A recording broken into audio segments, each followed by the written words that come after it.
Okay, good morning and welcome to Celebrate, Reflect, Share and Plan Ahead, the post-summer webinar for Childcare Works HAF and everybody out there in HAF land busy delivering the HAF programme in 2021. My name's James Hempsall and it's my role today to chair this morning's webinar as well as to lead the team of Childcare Works advisors working with all local authorities all over the country this year. We're delighted that you've joined us to today's webinar with other local authorities, with Childcare Works team, with coordinators and with providers to think about how 2021 has gone so far and what perhaps will happen next.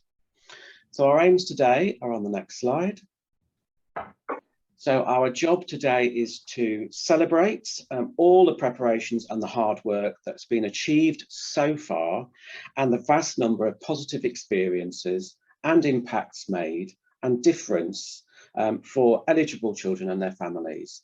There are thousands of stories that we all have to share around what we've done with children and families this year. It's been a tremendous amount of spade work and effort, especially in all of those areas where HAF hasn't happened before. And we're especially interested today to hear about how we celebrate all of that locally. And we'll hear from Southampton later about how they did their celebration.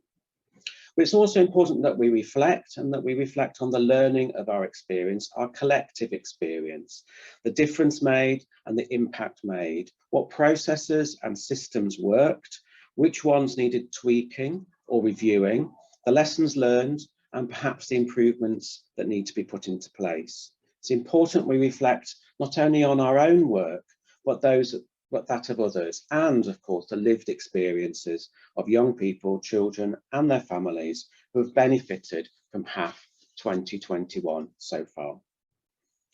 It's also important that we share those experiences and ideas, making time to come together as a HAF community to share those celebrations and reflections, but also to show each other the tools and solutions and the resources and approaches, not only for our own local benefit, but for those of other HAF teams and the families that they serve. And today is a really good example of us sharing those experiences and ideas. But also we need to be planning ahead. We need to use all of that reflection and sharing to support the planning and delivery of December's HAF programme so that we build on the successes so far, we iron out the creases, we make sure that we grow and develop reach and engagement, presence and attendance, hot food and learning about healthy eating as well. And we also want to be clear at Childcare Works what we can still do in our support and challenge role through to the end of March. So today, please do use the Q&A function to make your points, to make comments and to ask questions throughout. We will be reviewing these all the way through the session and putting those to speakers and being able to respond to you as well. Any questions that we don't respond to today, we will make sure that we follow up later. Today's slides will be shared. Some of them have got a lot of words on because they include comments and feedback from children and families, but we will be sharing those slides so that you can read those at your leisure later. And as usual, today's session is being recorded so that those who weren't able to join us today can view it at a later time. So today's agenda. There's lots to do this morning and we've got great input from Southampton who will talk about their strategic connections, their communications and their celebrations. And we'll also hear from Lincolnshire who will share their news about hot food and nutritional learning. Following the Prime Minister's actions last week, we've had our own little reshuffle this morning and the agenda has changed slightly. We'll be hearing next from Susan Ackland-Hood, the Permanent Secretary at DFE, as well as Helen Waite, the Deputy Director of the School Food and Flexible Childcare Division at the department. And for those of you that haven't come across a Permanent Secretary before, the Permanent Under-Secretary of State, known informally as a Permanent Secretary, and even more informally as the Perm Sec, is the most senior civil servant within DFE, charged with not only being a permanent advisor for the Secretary of State, but for running the department on a day-to-day basis. So we're thrilled to be joined by the Perm Sec later. Now, if you remember, right at the beginning of the summer, in our pre-summer HAF webinar, we asked you to hashtag it, and you did.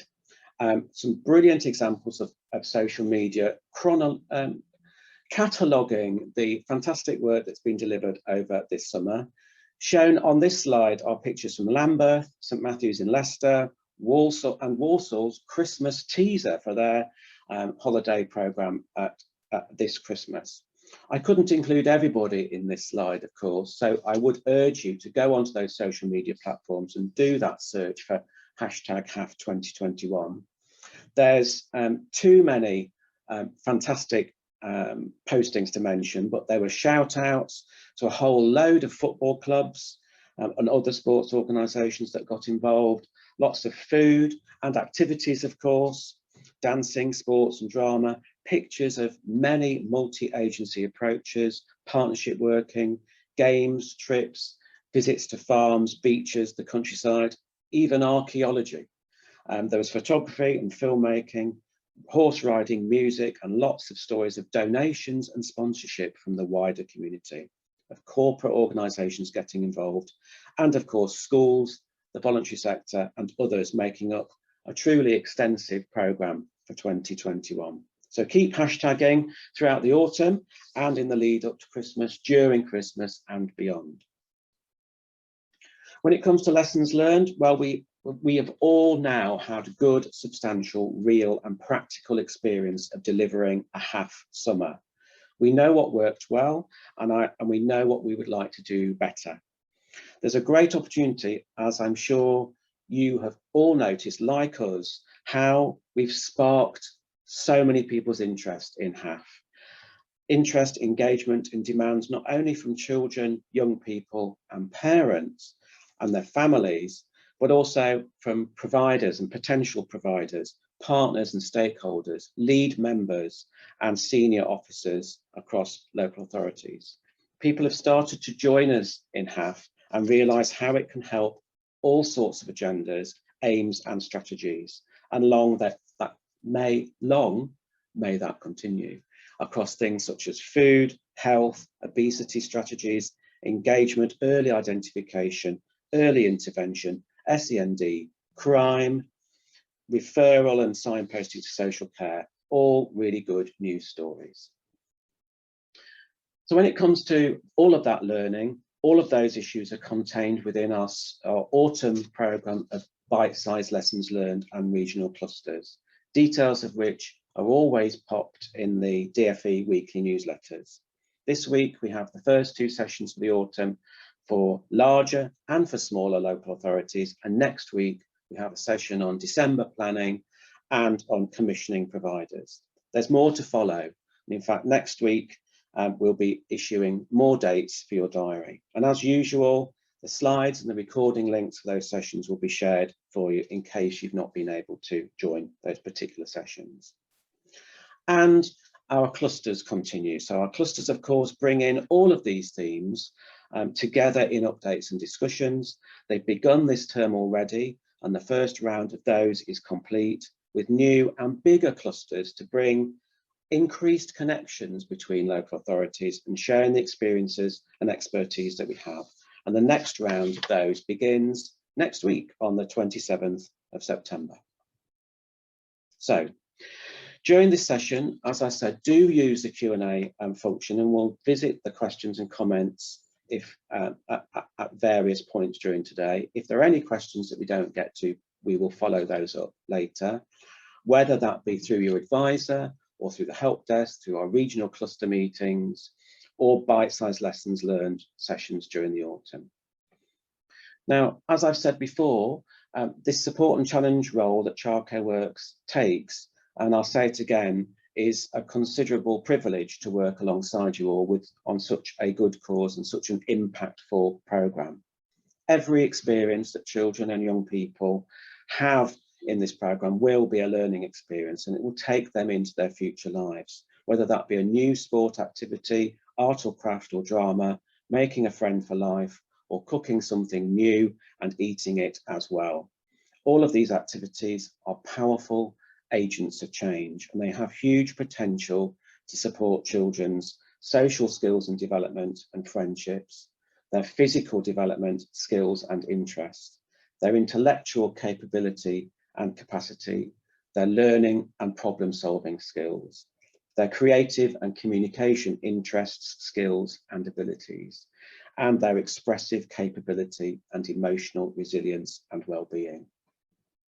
It's right that we're ambitious in how we reach isolated and marginalised children, young people and families, and do whatever we can to engage them in this invaluable opportunity for learning and development. This involves working in partnership with them, consulting and including them, and with appropriate and sensitive and informed interventions to stretch and challenge their experiences so we open up new ones, new worlds of enriching activities and new tastes and understanding of food and healthy eating.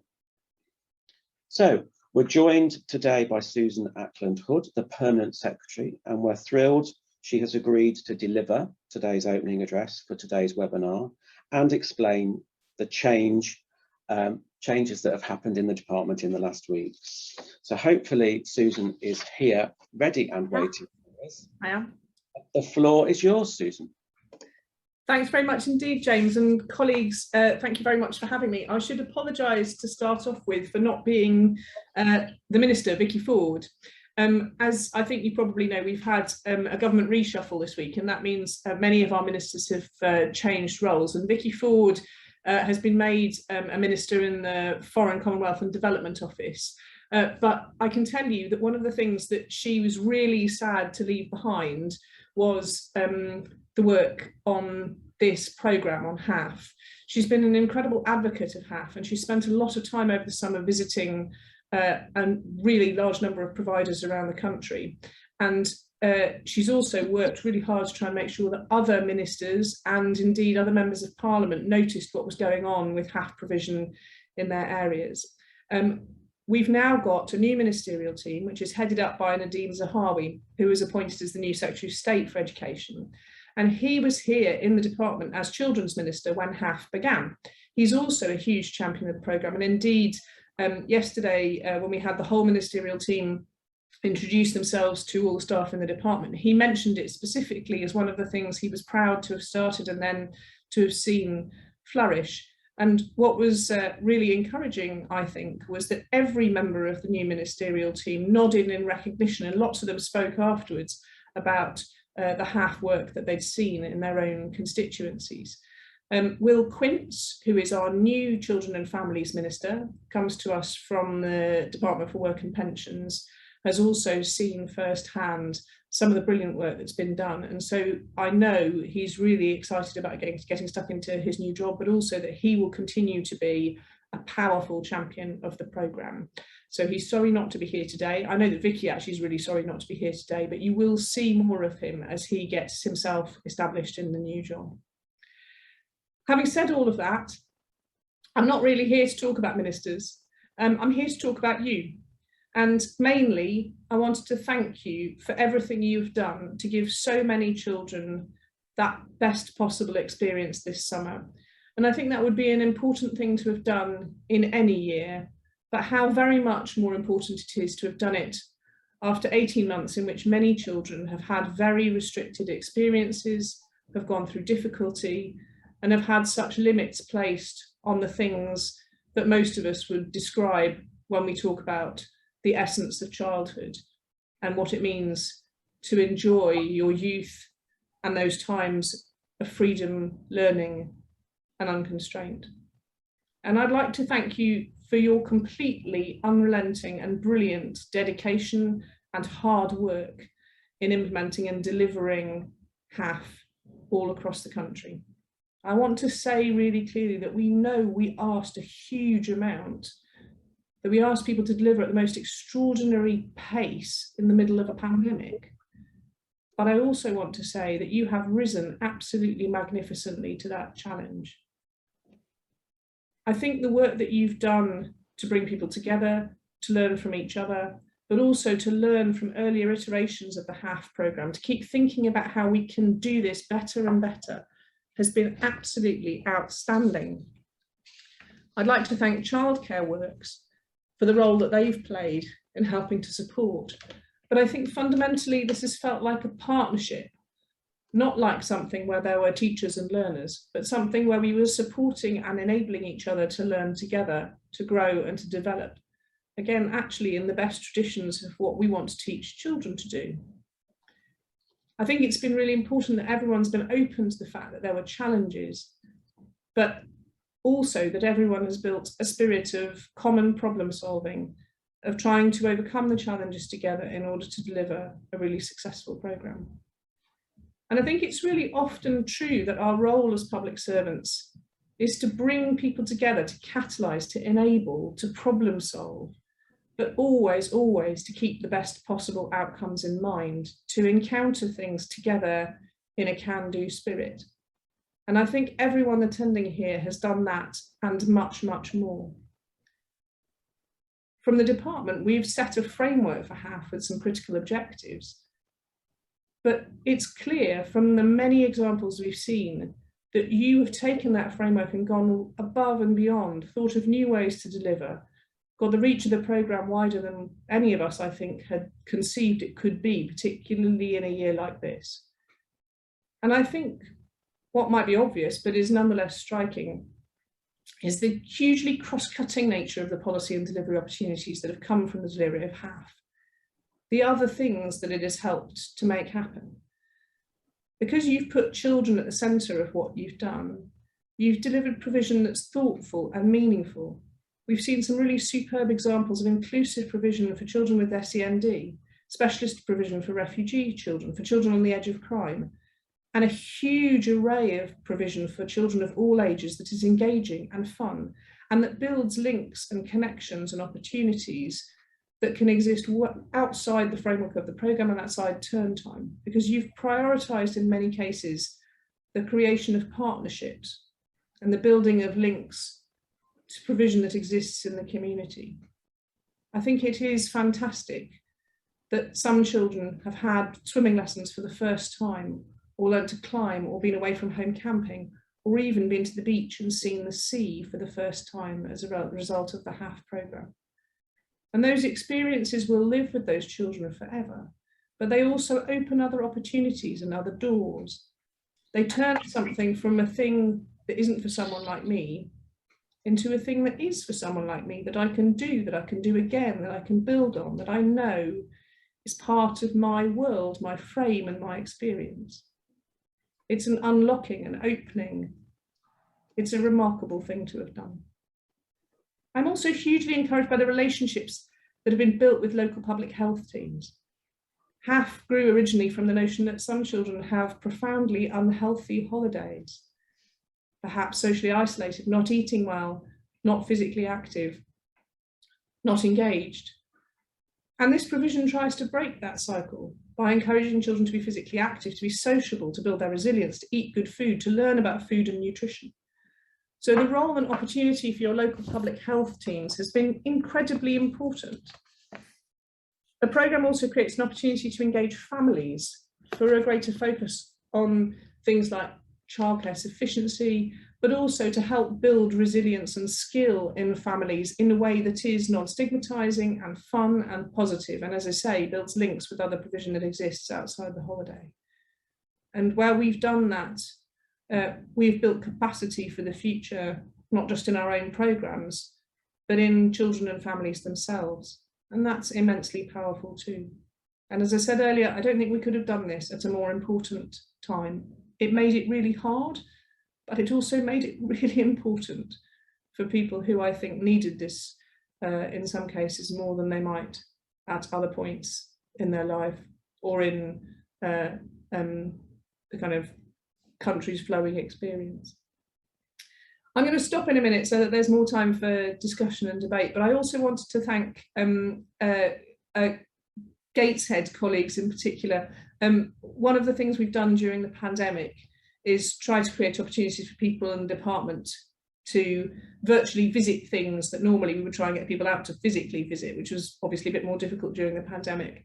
And Gateshead hosted for us a virtual visit to their HAF provision. We had about 700 people from the department join that virtual visit to interact with kids and parents and see what they were doing. And we saw really fantastic things, arts and crafts. We saw children digging up potatoes in the garden as part of a scheme where there was kind of growing and eating. But really fundamentally, we also got a chance to hear from children and their parents about what it meant to them to be part of the scheme. And that was incredibly important to make sure that even those in the department who don't directly work on the HAF programme every day understood the kind of impact that this work can have and the kind of connections that they could make to it. So I'm really grateful to Gateshead colleagues for being the exemplar for us. But of course, that's just a tiny tip of the iceberg. There were people across every area of England who were doing equally impressive and brilliant things. And I think the absolutely central thing for us now is to keep learning the lessons, to keep growing, to keep developing, and to keep thinking about how we go to the next stage. So I wanted to thank everybody for the learning you've done so far from the early stages of the programme, but also the things that you've contributed and will continue to contribute today and at other times about what you've learned over the summer, what you'd like to do differently next time, what you'd like to do just the same because it worked brilliantly, what you think everybody else should do that you've been doing because it worked so superbly. Then to keep working with us, with Childcare Works and with each other really fundamentally through those clusters that James described, to try to build that both for Christmas delivery and I hope far beyond. I would really like us to keep building the experience and the evidence that allows us to make this something which endures and grows over the long term. And in this spirit of determination together, I'm really confident that we'll take this programme from strength to strength. We know that you're evaluating your summer delivery programmes to inform planning for Christmas delivery. As I say, I'd really like to kind of think beyond that as well. James has talked about the programme of bite-sized sessions to support you. I enjoyed, by the way, James, the fact that your apple on your bite-sized slide appeared to have been broadly consumed in 2 of the biggest bites I think I've ever seen taken out of an apple. But I felt like that was rather in the spirit of the way people have approached HAF. We say bite-size, and actually lots of people go for the whole apple and more in trying to do the right thing for children up and down the country. So let's we'll try and keep offering help, support and opportunities to discuss, but we know that people will keep exceeding and impressing on every level just based on what we've seen so far through the programme. I know there'll be extra challenges at Christmas. There's a whole set of things about how we do this, particularly as COVID is a respiratory virus, tends to get worse in the winter. Some of the things we've done over the summer have been much easier because we do them outside. So there's a whole other set of things to think about as we think about Christmas delivery. Christmas itself means that kind of there's a whole set of things about how you time. But again, we know that the programme will be just as important over the Christmas holidays as it was during the summer for families. And we also know that we can do it. We know that we can work our way through the challenges that exist. We can take the opportunities, we can find new things to do, we can innovate, and we can learn together. And I'd just like to close by saying I've talked about trying to continue this provision further on into the future. Like pretty much everything across government that happens beyond 2022, this is all in the lap of the government spending review, which is going on at the moment. I would like to give you my assurance that we will champion this programme through that process. But again, I'd also like to thank you because we're able to champion it because of the outstandingly good work you have done and the evidence base that you are starting to build on the difference the programme makes, on how well it works and how much it does for the children and young people who are part of it. So I'm going to I'm going to finish where I started by saying thank you to everyone who's been involved for the work that you've done, for the learning you've ploughed in, but also for the evidence you're helping us to gather that allows us to make this something that is not just for a summer holiday or a Christmas holiday, but is something that we can continue to build on and grow for the long lives of children and their families who come after them. Thank you very much indeed for listening to me, and I'm really looking forward to hearing from some of the authorities here today and being part of the discussion. Thank you. Thank you very much, Susan. And your story about children going to the beach for the first time reminded me of when I was working in a summer play scheme in the inner city in Leicester 30 years ago, and we took children to the beach. It's not a very remarkable thing for our coastal colleagues in Devon and Cornwall and Norfolk and Suffolk, but to take children from Leicester to the beach was an extraordinary experience. And might I add, it was an extraordinary experience for the community recruited staff that we had working on our play scheme, who also had never seen the sea before. So it was a remarkable experience to see members of the community working on the scheme totally blown away by seeing the sea and sharing that experience with the children that we were working with. Thank you very much, Susan. Before we move on, I must acknowledge to the 200 or so people who have joined us in the last 10 or 15 minutes that there appears to be some sort of problem with Zoom today, which meant that some of your access, a lot of people were able to join us on time, but many of you were delayed in terms of your entry to today's session. So apologies on behalf of Zoom to you, but let me assure you that today's session is being recorded, and we'll share the recording as quickly as we can so that you can catch up on the bits that you've missed. So far we've had an opening welcome from me, and we've had the opening address from Susan Ackland-Wood, the Permanent Secretary for the Department of Education.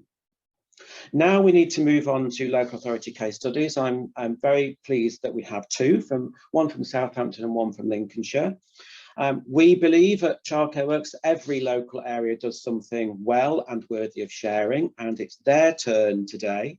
Many of you over the past 6 months have also had the chance to share your case studies, and as I've said on the clusters and the bite-sized sessions for autumn term, there's plenty more chances to do that. So please don't wait for me to contact you to get it. Do get in touch if you feel that there's a story that you want to share and shout about on your HAF delivery now and next.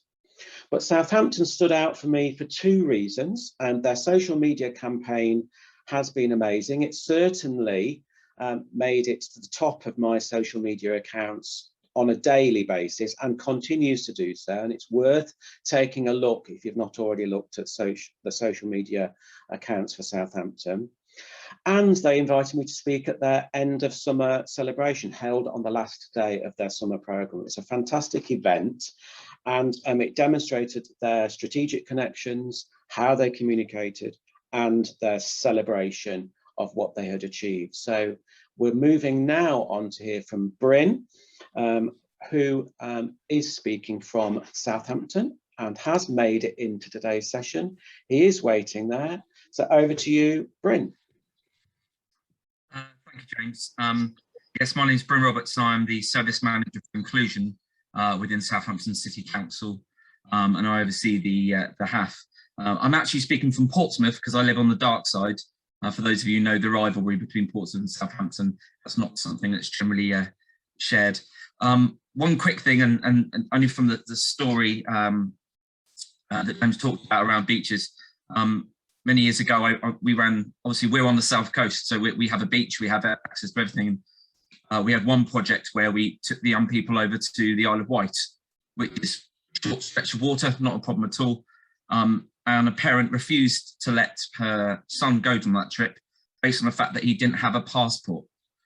And that kind of showed you the kind of lack of opportunities a lot of our young people get, that a piece of land that is probably 1.5 miles away is still not accessed by our family. So I too have one of those beach stories, as they say.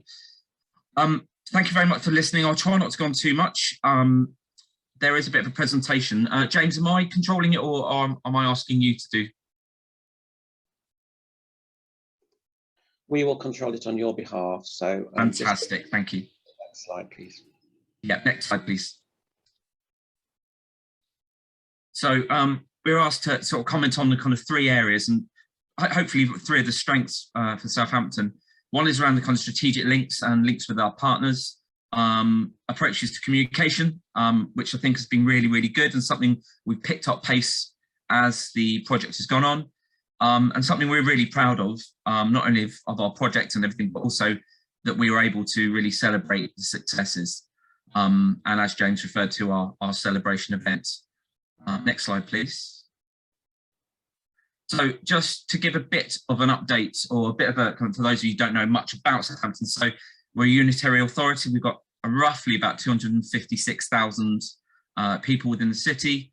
We are one of those cities that is surrounded by one single authority, so Hampshire is on the border around us. 32, well, just under 33,000 young people, or children and young people in our schools, with a 31.3% FSM. 73 schools, 5 special, 2 PRUs and 12 secondary schools, and ranked 5th, where the one is obviously the first is the most deprived. So we have pockets of high deprivation within our city, but we also obviously do have some elements of quite high wealth as well, certainly on the parameters. Next slide, please. So forging strategic links. Next slide, thank you. One of the things we're really lucky in Southampton, and certainly one thing we have, is being quite a smallish city, everyone's on top of each other. And an advantage we probably have on larger kind of councils, and certainly county councils, is that everyone's within kind of distance and kind of walking distance almost. So we have those strong community networks. A lot of those networks were reinforced over the COVID. So we ran a lot of meetings with community leaders and groups and voluntary groups, partly to brief them on what's happening in the city around COVID, but we were able to essentially piggyback on top of those to use certainly things like the winter funds and COVID fund, but also the HAF, to consult with partners to find out who wants to be involved, and obviously spread the word. We also, at the beginning of the pandemic, we used some of the COVID funds to put on some summer and half-term and Easter provision for key workers. So the council released some funds, so we were able to put together sports and kind of summer schemes. So as James highlighted when we met, is that actually was a real benefit for us, because we already started doing similar style things before even HAF was around. So that really helped, certainly with myself and the team, that we already had those things in place. One of the big things we had is we had a really good buy-in. Councillors were fantastic, and not only visited our sites, but came and took part. One of the things we did do was, and as part of our social media, is we had ambassadors. So local celebrities, local leaders did short videos that we put on Twitter, kind of backing the HAF project, really showing what we're about, and again, drumming up more support. One of the things we were really keen on is we wanted to create a brand. It's very difficult for people to buy in to new things that are coming, and often a lot of projects come in and go, and we really wanted to kind of make HAF in Southampton a brand that people can get behind. We had quite a lot of celebrities. We had Chris Packham lives just down the road and was an ex pupil of the schools. We had Nathan Redmond, who is an England footballer, also as part of Saints. And city leaders and other business leaders were all able to get behind it, which is a really, really strong part for us. We also have a very strong voluntary sector. We have a Southampton Cultural Education Group, which is absolutely huge. And we're very lucky to have 3 large theatres and arts groups all over that were all brought under the Cultural Education Partnership. And they were a really big partner. City Catering were previously a local authority department that went on their own and went out as a social enterprise, and provide probably about 47% of the school meals within the city. They were a huge partner to us, and certainly our main partner when looking at nutrition, advising some of our projects on how to get the best out of their food. And we're also very lucky that we've got a premier football team who have a huge community team that work really closely. And we have lots of other things, as well as at the same time we're looking at doing the City of Culture. So there's a lot of stuff that we can piggyback on the back of that. What we also want to do is bring providers together for sustainability. It's very positive to hear some of the news about this, that it is possible that hopefully HAF can be a bit more of a long-term thing. And we hope that even if that isn't happening, we can do something within the city using what we've already done within HAF. We use extensive mapping provisions, looking at where we had provision, where we could have provision, and the idea is that we go to them. One of the other benefits was the HAF sits within education. So we had those strong links with schools, and they were a key partner in our Easter programme and really helped us. We also piggybacked on the back of things like the food poverty strategy. A lot of our food banks and supports and charities and churches were brilliant partners. And obviously we have other things like the obesity strategy. And that linked in with community groups and leaders. But one of the big things is we had a big council buy-in, and we did webinars across the whole council. We had housing reps putting posters up in there in all of the housing estates. We had posters being put up in the vans of the council. And the other thing we had was about empowerment, encouraging providers to get out of their comfort zone. I use one example. We had Abbury, who is a local provider, and they were reluctant to do something on the scale that we needed in terms of the 4-4 over the summer. But we were really worked with them to try and increase that. And they were so thankful for us in the end that their model is so good that we really want to replicate that across the city over in Christmas and fingers crossed hopefully next year. I don't think they would have done that if we hadn't worked together. And I think encouraging providers that they can do more, and if there's a good model, we should be really trying to use that further and to really to kind of look at how we can look at other communities and get the best out of that. Next slide, please. Probably 2 slides. As mentioned, social media. We are very lucky. Our team, Karen and Ryan, have been fantastic, and although they came quite late to the program, that they hit the road running. We're very lucky that Karen doesn't sleep, which means that she's on social media pretty much all the time. But what we want, again, was part of our kind of branding. We just wanted to update, and we wanted it to be the top of people's feeds.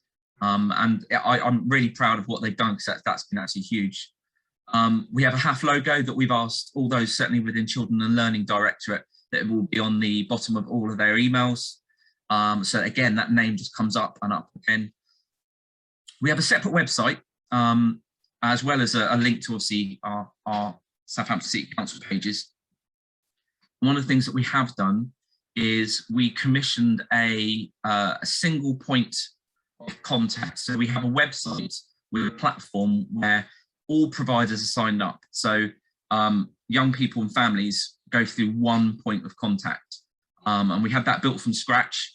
I'd be lying if I said it was 100% successful. We had lots of teething problems. We know what they are, and hopefully we can get those sorted for Christmas. It was a challenge, but a good challenge and a good thing to happen. But the good thing is, if we've had it built once, and it certainly means that the cost will be reduced next time because it's already in place and we can tweak it and make it better. But what it meant is there's only one place that everyone needs to go, which meant that we can capture, and hopefully our data, we'll know in a couple of weeks, that we can get all that information from one single point. We've mentioned about how whole council approach, certainly webinars. We did webinars with school leaders and with school staff.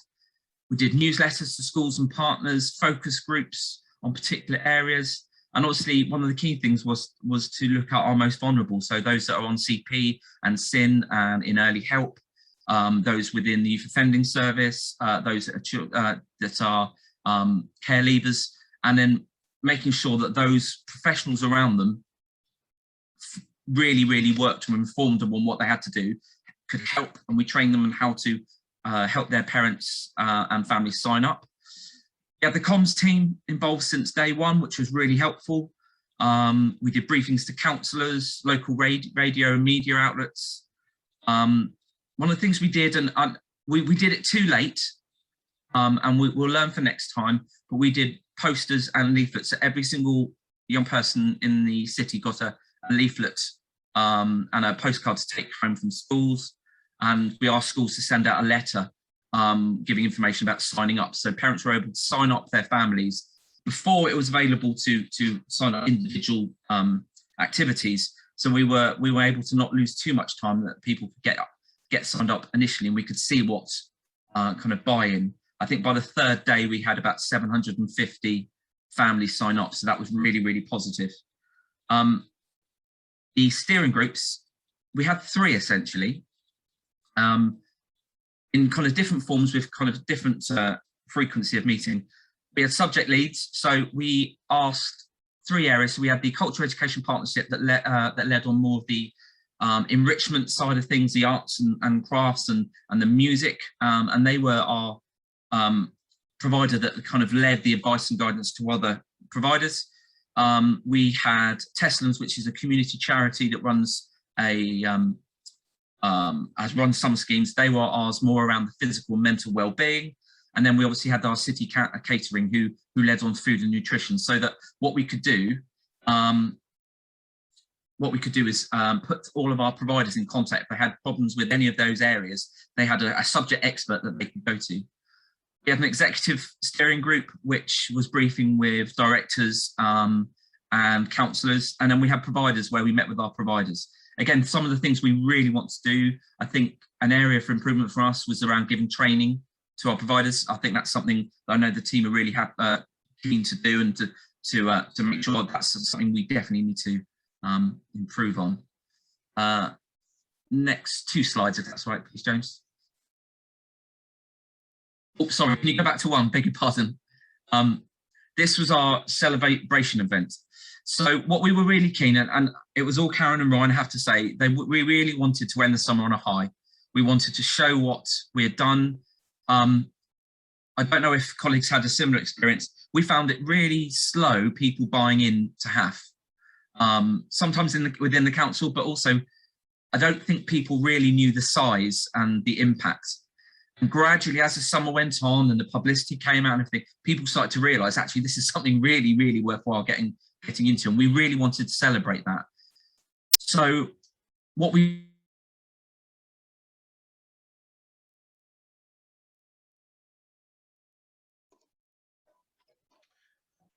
Okay, it seems like Bryn has frozen. So we can either wait a moment for him to thaw out, or we move on. I'll just fill the space to see what happens with that, and keep my fingers crossed. But in the meantime, I would like to remind you that if you want to pose any questions or comments, then please use the Q&A function, and we will refer to those throughout the rest of today's session. It doesn't appear that Bryn is coming back. In fact, he's just dropped off my list of people that are here. So he was just about to start talking about the celebration event, so we may come back to that later. I think the best thing for us to do is to move on to hear from Lincolnshire, and we'll hear from Denise Hornsey, who is our second case study for today. Lincolnshire stood out for us, so if you could advance the slides to the first slide for Lincolnshire, fantastic. I think Lincolnshire ticked every box for us when it came to meeting all of our ambitions for food as part of the HAF programme in 2021. And we thought it would be a wonderful opportunity for them to share their approach to food and nutritional learning. So over to you, Denise. Okay, thank you very much, James, and thank you for inviting Lincolnshire to share the HAF celebration and reflect, share and plan ahead. Next slide, please. So we had always had a vision for good food and nutritional learning across Lincolnshire, even before HAF came along. So just to give you some context around that, I was previously worked in the food education team, I've worked in public health, around children's health. I've worked with the Free School Meals team, so had a really good background as to how we wanted the food and the nutritional learning to look in Lincolnshire. So the key points that we wanted to get across were we wanted to be champions for the benefit of food quality. We wanted good quality food, and we wanted hot food. And we wanted to make sure that where possible we could use local resources. We're in an amazing growing county of Lincolnshire, lots of flat fields, grow lots of vegetables, and we have lots of farms. So our ethos has always been around fresh, sustainable and locally sourced ingredients, and that's in our school meals, and we wanted to continue to do that for our HAF programme as well. So the importance of a hot, healthy meal for children was vital for us. We knew that during lockdown, many children had only had the opportunity of cold packed lunches every day. They were bored of the packed lunches, they were bored of having cold food, they were bored of snacking. So lots of snacking had been taking place during lockdown. So across school meals, we really wanted to get them onto hot, and really, why shouldn't they have hot for our HAF programme as well? I'm really passionate about children having a great social environment when they can eat, have time to socialise with their friends. And we know often in a school setting, that is just so much more difficult to do with the rush of lunch times. So it was one of the key factors when we spoke to providers that actually the food not only had to be good, but the environment in which the children had their lunches had to be really good as well. So we wanted them to be able to sit down at a table and chat and socialise.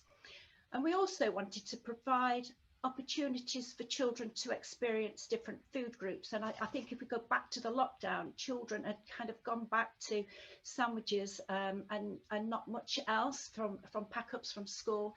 So it was really important for us to go back to where we were pre-COVID and try and get those really health messages back into our schools and school settings and clubs. But we also wanted to make sure that we gave all of our providers the support and the links for the food education. My philosophy has always been that we need to be able to provide the quality food, but the food education that goes with that, so that seed to fork messages, so that children can get a better understanding that their food is actually grown, the carbon footprint of that food, where has it come from, and what energy has it actually taken to actually get to the plate, and the number of people that it's actually involved. Next slide, please. So just going back, I did before joining HAF, and I volunteered for HAF because I could see that HAF was such an amazing programme, and I've been following the pilots for a number of years. So as soon as this came up, I thought I just would love to be involved, and luckily I've been invited to kind of be involved on the steering group and the food education side and the school food. So we've used the expertise from our food education team and learned from the delivery of hot school meal provision. Now, Lincolnshire has a challenging meal service.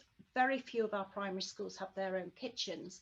So we have a number of small local catering providers that actually transport our meals in. So that model was going to work really, really well for us during the Easter and summer holidays.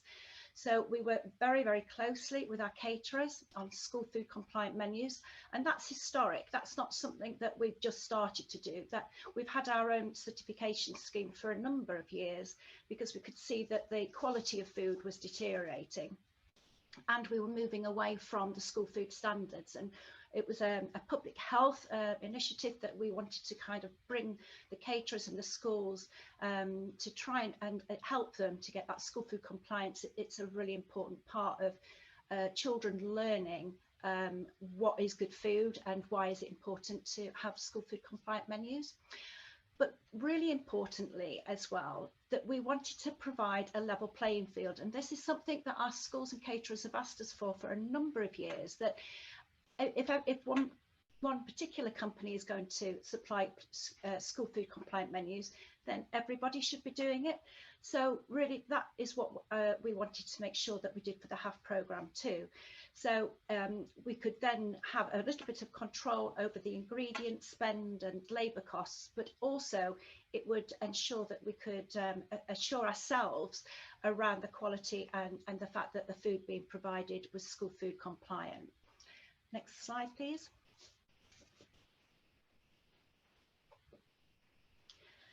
So how did we deliver food to the HAF Club? So I can't tell you, it wasn't easy. We had our own challenges, even with my background and all the work that I've done with caterers, we still found it quite challenging. But we've learned a lot, and some of those things that we've learned during the Easter and summer, we will be taking into Christmas. But we were really proactive with our schools and caterers very, very early on. And we worked with them to agree a hot menu. So we really only had hot on our mind. We didn't really want to go down the cold route. And we worked with the caterers to say, well, look, this is the amount of money we've got. We're going to be providing £3 a meal. Can we work together on a meal that is varied? It's food that children will eat. So let's put some of our favourites on there, but making sure that it's compliant at the same time. But also ensuring that we had a second offer to cater for those different dietary requirements. So in the event of a club not being able to provide hot, and actually out of over 50 clubs, we only had 4 that didn't provide hot food, and that was at 2 leisure centres and 2 childcare early years settings, and that was because there were no kitchen facilities, or at the leisure centres, the food was just not the quality that we wanted to provide our HAF clubs with. So we had, you know, the vast majority of our food was delivered in hot.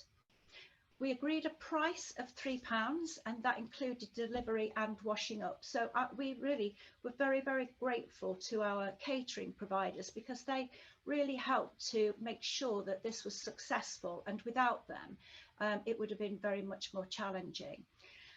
So we ascertained which caterers were available to transport meals across a wide geographical area. So the network in Lincolnshire isn't great.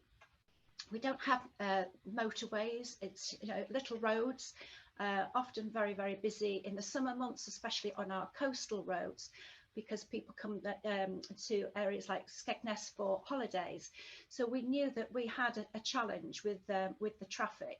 And also the reach. We have about 400 schools, or just under, about 364-ish schools, 108,000 pupils. So we knew that we had quite a challenge to try and get that food across such a wide geographical area. We decided at the onset that the best way to liaise with our caterers was through our HAF Club coordinators. So the meal order numbers were placed mostly a week in advance. Sometimes if on the day a club had more children than they were expecting, they could just phone the caterer and say, we've just got an extra 20 children or extra 10 children. Most of the caterers could actually accommodate that. And also the club coordinators directly liaised with the caterers on the allergens and special diets, just to make sure that we were inclusive and that we could accommodate all of the requirements that were needed. And our catering providers are really used to this. This is what they do every day. They're used to providing 7, 8, 9, 10,000 meals a day during term time. So for them, this was just them being able to be involved in an amazing program, and they just wanted to help out. Next slide, please. So partnerships and training.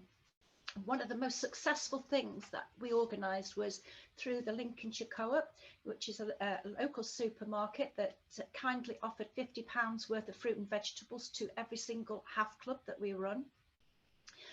But in addition to that, they also have a fresh fruit and veg scheme. So once children register, so that's birth to 16, a child can go, with their parents, can turn up at any co-op across Lincolnshire, show them it looks like a little credit card, and they can actually take a free piece of fruit or vegetable that day that they can enjoy. So we wanted to promote that in addition to the fruit and vegetables and the healthy meals and snacks that they were getting at the HAF clubs, but when they were not at a HAF club and at weekends. This was another opportunity for them to be able to capture the chance to enjoy more fruit and veg.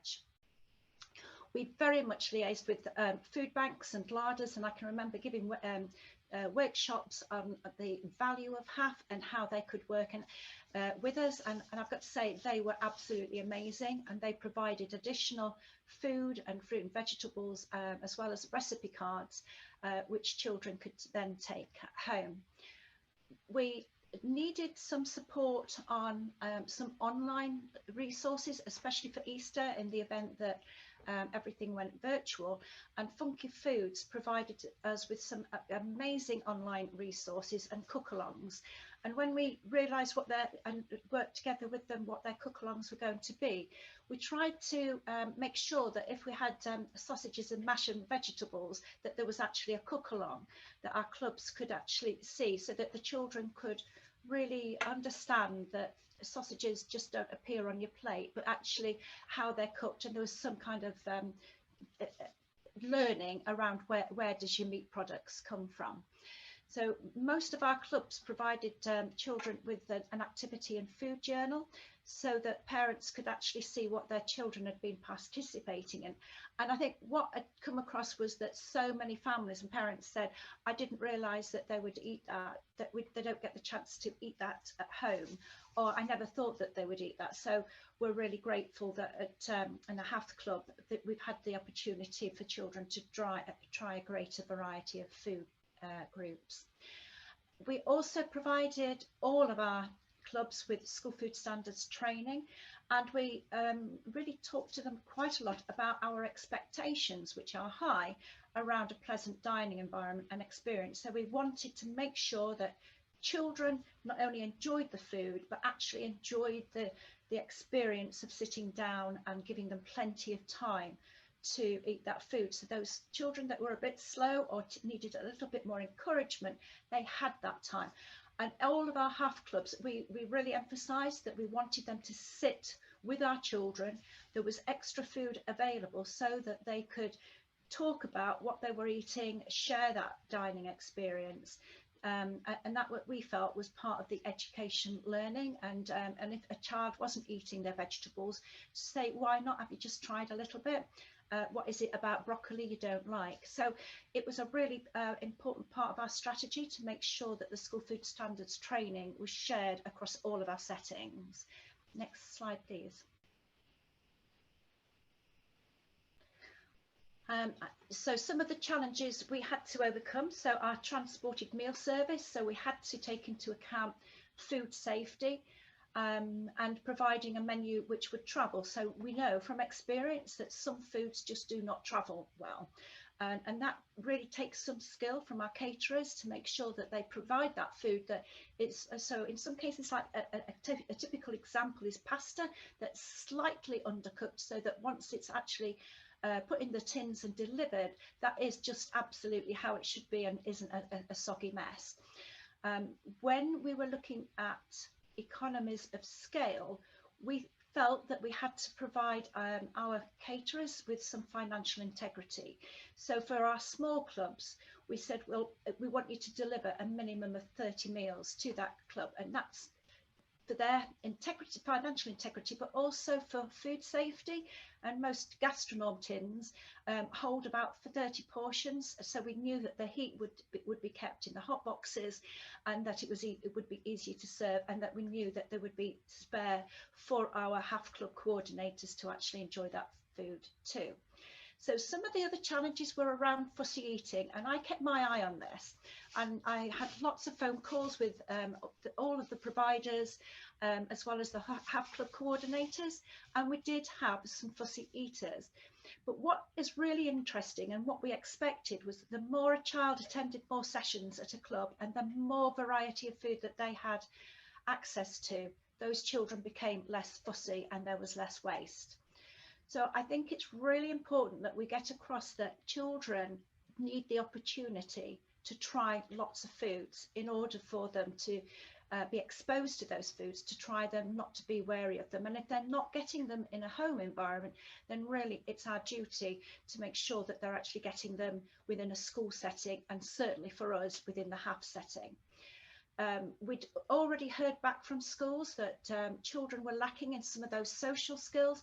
So that was something that we really wanted to get that across to our HAF coordinators and across to all of our settings, that we wanted them to replicate good social skills and actually teach children how to use cutlery, to talk about the meal, and really just to say, you know, one of our dishes was bananas in custard, you know, and you know, it gave them examples of how you can engage with children and talk about food.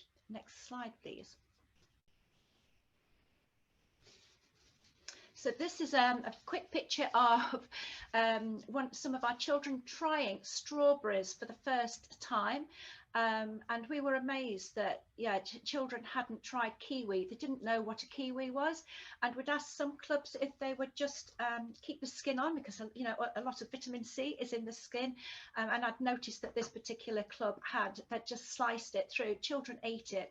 And the feedback from, and this food, I think it was one of the examples from the co-op, Lincoln Co-op, and we did try and stress to the co-op, we didn't want apples, oranges and bananas. We wanted things that children hadn't tried before.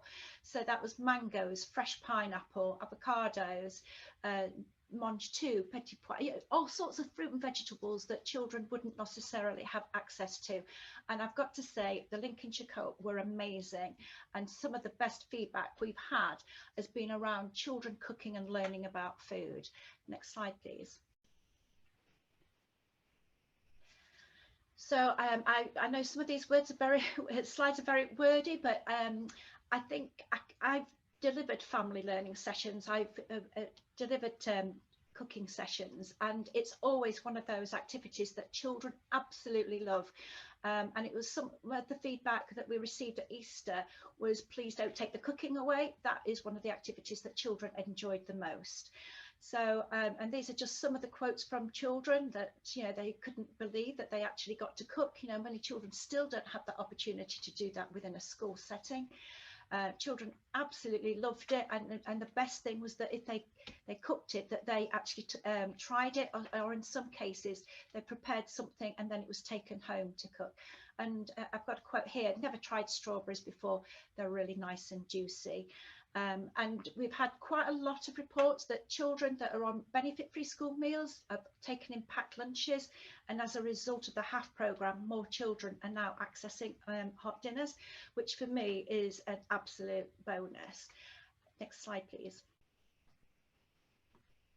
So we've all got amazing quotes. And I think, you know, I think I could be here all day telling you about some of the great things that some of our parents and our children and our club coordinators have said, but really these clubs have been lifesavers for many of these children and their families, and that without them, these families would have really struggled not only to feed their children but to actually keep these children active. And there's a lot of guilt from some families that, you know, they just can't afford to take children out. They could probably take them to the park, but they can't do those enriching activities that a lot of our other children that perhaps are better off are able to access. So that guilt is really, really obvious. And so many reports have come back that they don't know what they would have done without their children being able to access these amazing HAF programs. So I will lead, these slides will be sent over to you, so you can read these at your leisure. Next slide, please. This is from one of our clubs at a leisure centre.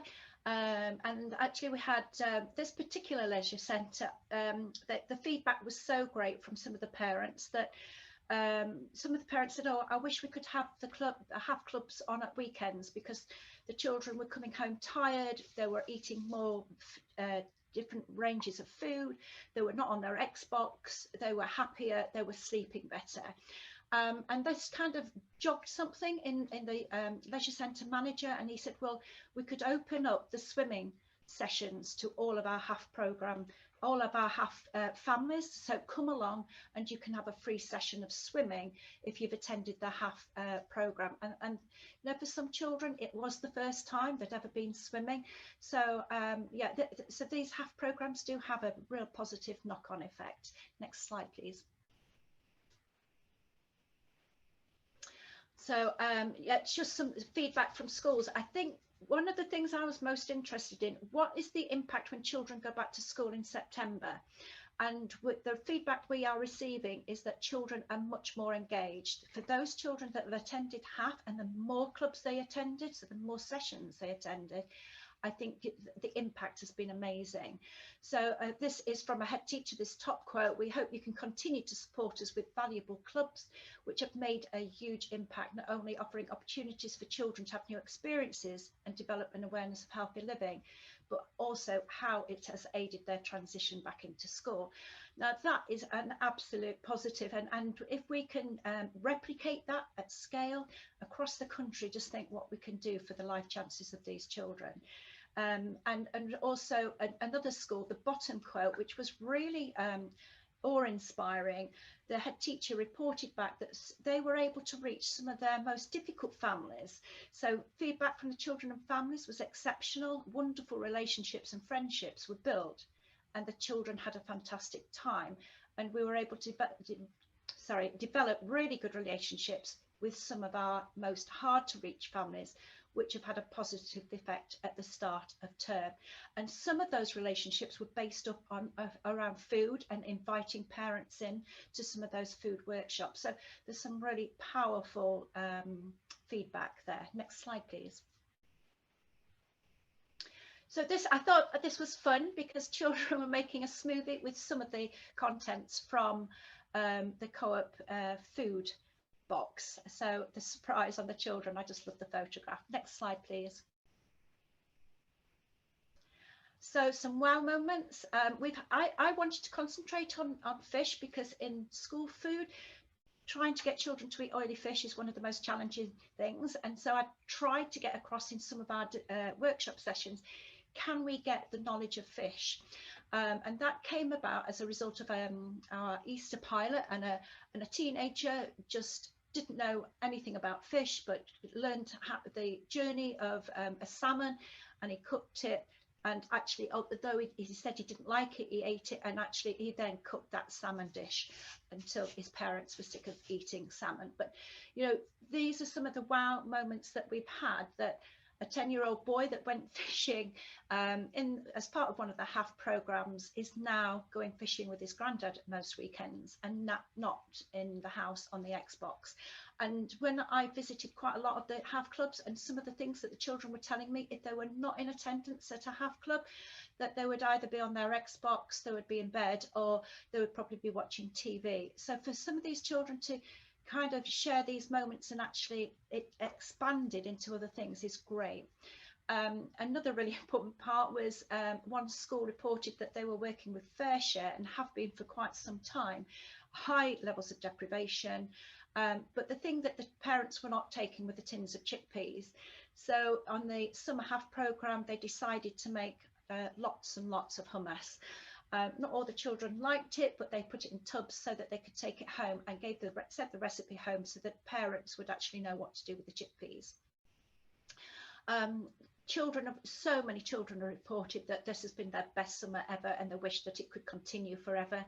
And parents have reported that they've been shocked at the different foods that children have enjoyed trying. And then at one of our HAF clubs, they got some fish, they filleted it, cooked it, and they ate the fish. So that I was really pleased about how that particular school got the fish message across. Next slide, please. I'm worried about my time. So again, some more really good wow moments. And yeah, just to say a repeat of the fact that it's just been amazing. Our youth club reported, we had several youth clubs for our teenagers, that one of them just took to cooking so much that they've been asked to now join as a young leader and help to teach other young people cooking skills. Next slide, please. That's just one of our fruit robots at one of our cooking clubs. Next slide, please. The legacy of HAF. So I think this is what's really important, whether HAF continues or not, we have got a legacy. And one of our leisure centres has said that, you know, they've witnessed a significant change in some of the children in terms of their social skills, eating habits, physical fitness, nutritional understanding and general confidence. It has been terrific to see at first hand the difference this has made to them and their families. So thank you for presenting this opportunity to them. And I think that sums up what HAF is really all about. And then another school had said the cooking and food education has been one of the most popular HAF activities, and we've decided to hold cooking in clubs after school as children keep asking, when can we start cooking again? Next slide, please.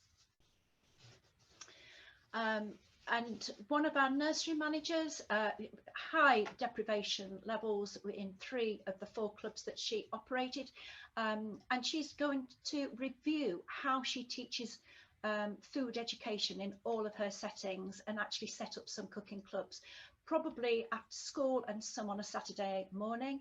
And that has been as a result of HAF, because of the fussy eating. And these children were coming in hungry, but really not always engaged with the food that was being provided. But a lot of the children that attended her club, this particular nursery managers clubs, attended most of the sessions. And she could see a huge difference, just going back to my earlier comment, that the more that children attended, the more that they actually engaged with the different food groups. So yeah, just fantastic. And they're also expanding their gardening area, but they're also going to be involved in a community garden nearby with allotments.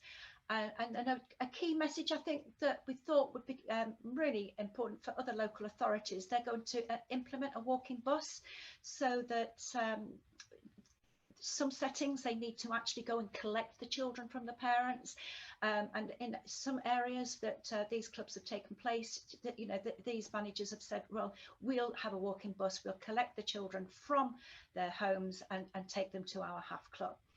Next slide, please. Some more children enjoying fruit. Next slide, please. This is just our menu. I don't think there's time to talk about it today, but if there are any questions, you know, this was the menu, sample menu that we used for the summer delivery, but we also gave lots of hints and tips as to how settings could do that. And I've got to say that I think the vast majority of our settings actually delivered on our menu. Those that didn't, they sent me the menu and we checked them to make sure that they were compliant.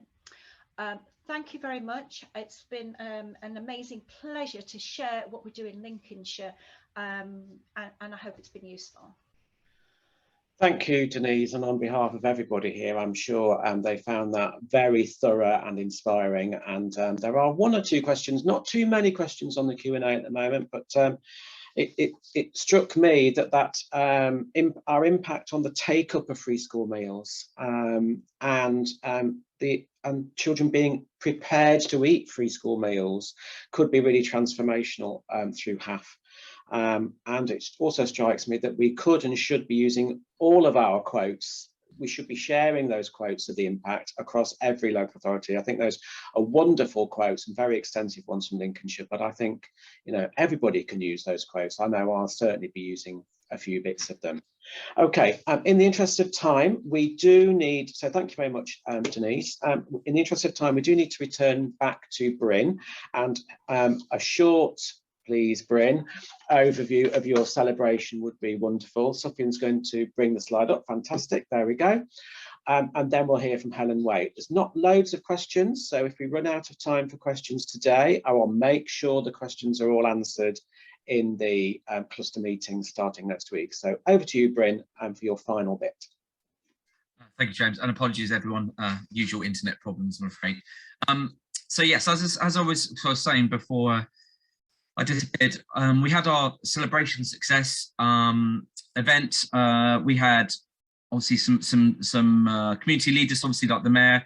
We had lots of councillors involved, but one of the key things we have put in place was we had a young ambassadors programme, which meant that providers within the HAF could refer young people to be nominated to be young ambassadors. And what we wanted that to do is to have a young ambassadors cabinet and they would be the ones who'd be speaking to their peers. And there was a range from, I think, years 2 all the way up to year 10.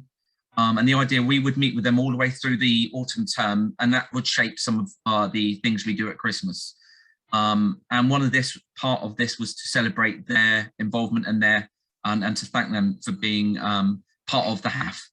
That allowed parents to come and see all the things that have happened. Next slide, please. And we wanted to celebrate the diversity. We're a really diverse city. And it's been one of the best things I've been involved in, full stop, I think. I think it's been a chance for me to see some elements of Southampton that I personally haven't seen before, of a lot of different areas coming together that wouldn't have. We also want to give opportunity to providers to finally meet each other, share experiences and feedbacks. And obviously it was about the brand and about the visibility. Some of the great things that Denise said about the legacy and the impact. You know, there were 2 particular stories that I talked about at the event.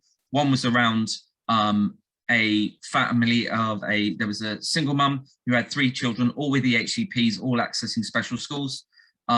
We all know how hard it is for them to often walk into what I would call a kind of a standard holiday scheme. She went there into a leisure centre and sort of said, look, my children do have additional needs. And their attitude pretty was, okay, well, it's no problem. She broke down and said they had the happiest summer they've ever had. We also have another young family where the mum essentially quits a job every summer and has to find a new job in September. And this was the first year in 4 years where she was able to have stability and work through the summer. It was just fantastic. It was we had some lovely stuff, and we were able to share with partners the real impact of what HAF is having. Next slide, please. So essentially what we did, we had an event in the evening. It was our last day of 2nd September. We used the art gallery. It's a lovely building, and it was lovely to have people around. We had about 120 people. We had providers, city leaders, children and young people, parents, obviously colleagues. We have commissioned over the summer to document what's been happening. We were able to show a bit of a team of that film, and we also were able to show some of the talent of some of the groups over the summer. We got some local sponsorship to fund the event, and it was great that James showed a kind of a national perspective. And obviously we were able to give out some awards and celebrate, and also push forward for Christmas. Next slide, please. One thing we were really keen for people to do, and I would strongly suggest if people are able to do it, to do the celebration event. It was great. We were able to reflect on things. People were able to come along. We were able to show what could be possible. It's a great ending. And young people were able to showcase. We had 3 projects particularly running on. We had a dance club that had been running, give some performances, variety of ages, and we had that came up with our young ambassador. We had a wonderful young lady who, in her section, that said, "Why should you be a young ambassador?" Her first 3 words were, "I am brave." And that just hit something for us. And I don't think I'll ever forget Lily, purely because of that. So we started to look at this resilient side of things, the young people. So we decided to do a Be Brave art exhibition. If I can have a next slide, please. So this is just a young ambassador cabinet where we met, we were able to meet in our council chamber and start doing some work around planning. Next slide, please. This is our Be Brave, and this is where we've got young people to write messages to other young people, telling them, giving them support in being brave. We've made a film out of it. It's looking amazing. It's all from them. We were able to use kind of virtual reality, that you could hover over the photos and you could see the video of the young people kind of saying and giving that message, and it was been really strong.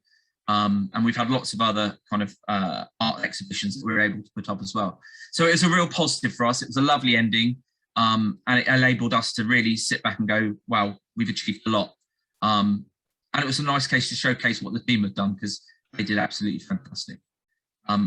Last slide, I think, that's probably me done, I think. That's it, I think. I'll manage the questions. Thank you, Bryn. Thanks. Welcome back. Lovely to see you again. And thank you for that amazing presentation as well on connections and communications and celebrations. Really, really useful. I think the comments that we have had on Q&A and on the chat are both saying that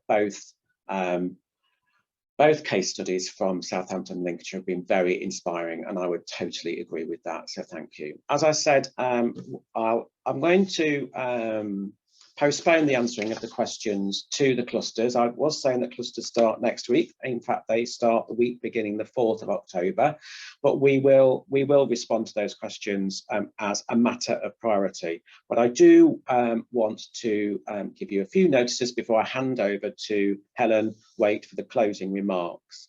So as I've said, clusters start on the 4th of October. Again, apologies for those of you that had difficulties joining us first thing this morning due to the Zoom link issues. As I've said, we are recording today's session. We'll share that as soon as possible for you so you can watch the bit that you missed. It wouldn't be HAF without challenges, would it? Let's make sure that we spend the rest of autumn term celebrating, reflecting, sharing and planning.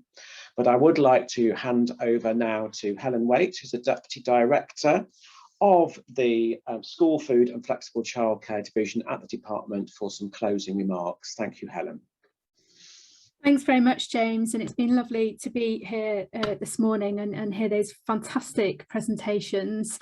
Thank you, Bryn. I cannot wait to see that film. Please make sure it gets circulated widely, and I'm sure our comms team here in the department would love to have a chat with you about that as well. We have pushed hard on the hashtag HAF 2021 because we want to showcase all of your efforts right across the country. So just a shout out as well, if other colleagues are putting together kind of montages or similar of their summers, please do let us see them. We can take them a long way, hopefully, and it's great for us to see and again to share ideas. And Denise, the other part of my role is across the school food standards, free school meals policy, etc. So to hear your passion and your innovative ideas around getting children engaged with food and learning was just wonderful. So I'd love to pick up a separate conversation with you if that's okay. Although I feel that you'll have a lot of calls on your time, I expect, from other coordinators on this call who will be wanting to tap you up for your ideas and experiences. So thank you. I won't repeat what the Permanent Secretary had talked about this morning. If you missed that part of the call, please do go back and listen. I think she extended her huge thanks for the amount of work, effort, energy that has gone in to deliver HAF at pace this year, and reiterated that whilst we all can see the benefits of HAF, it's probably never been more needed than this year following COVID. So do take the time to listen to that.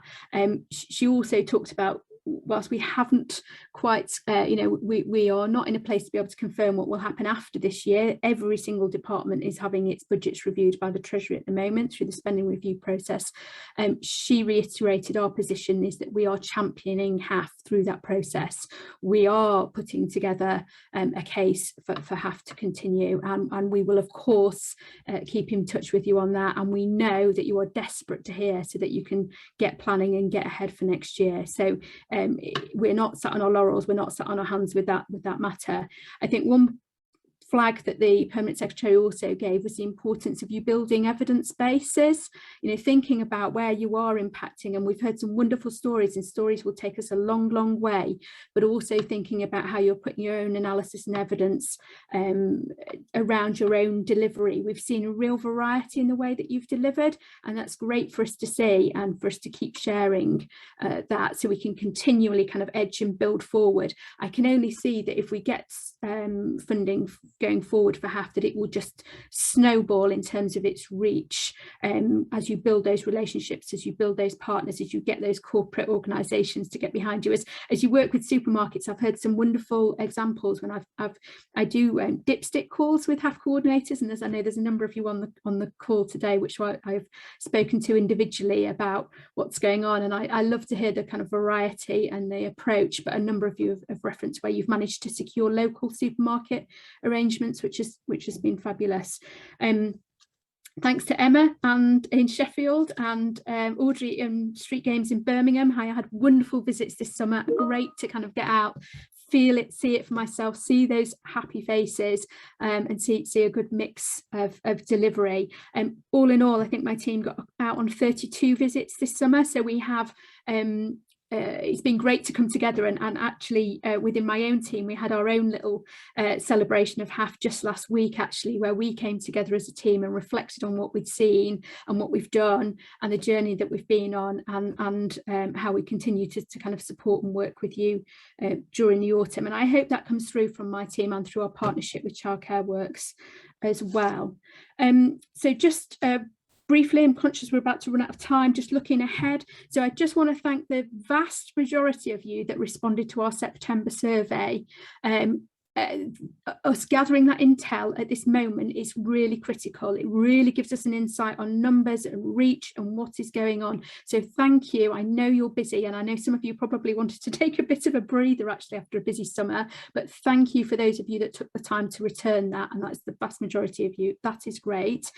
The October return that is due in, which is our comprehensive survey, and I'm sure some of you are kind of wincing as you looked at the number of questions that we are asking you. It's so important that we get that information, and in fact that it's a mandatory return because the grant agreements are kind of attached to some of that information. So please don't leave it to the last minute. If you've completed it already, send it in early. That'll be even better, because it means we can get on with processing those, and we're not trying to process 151 returns all on the same day. If you've got problems with that, reach out to Childcare Works, and I think, James, there was a seminar on that last week or the week before, which colleagues can probably still dip into if they need to. I think that's a maybe. I'm pretty sure there was a seminar last week, but if you are struggling with that, please do reach out to Childcare Works, who can also speak to my team as well if there are particular questions that you've got problems with. And then just heads up for Christmas, I know there is a little bit of anxiety from some of you about delivery over Christmas. We're in new territory. None of us have done Christmas before for HAF. We've got the experience of delivering HAF in our pilots, but that's always been summer. We've not done it at Christmas before, so we're all going to be on a learning journey here. I think we've already heard a couple of hints of what people are thinking about doing over Christmas through the presentations today. Really, please use those cluster group meetings in the next couple of weeks to share, what your thoughts are. We know we won't get it perfect every time.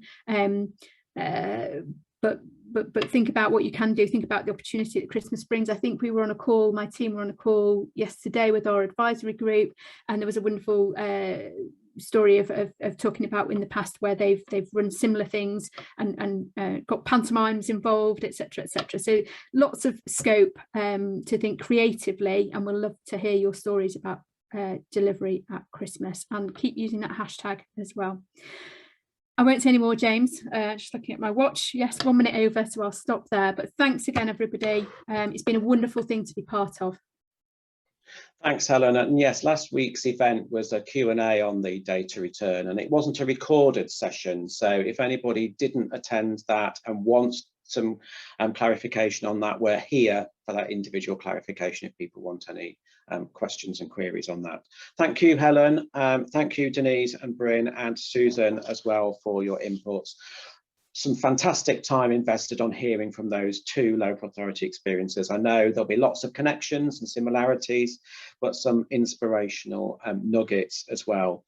And we do have a food bite size coming up soon as well in early October. More details of that will follow in the newsletters.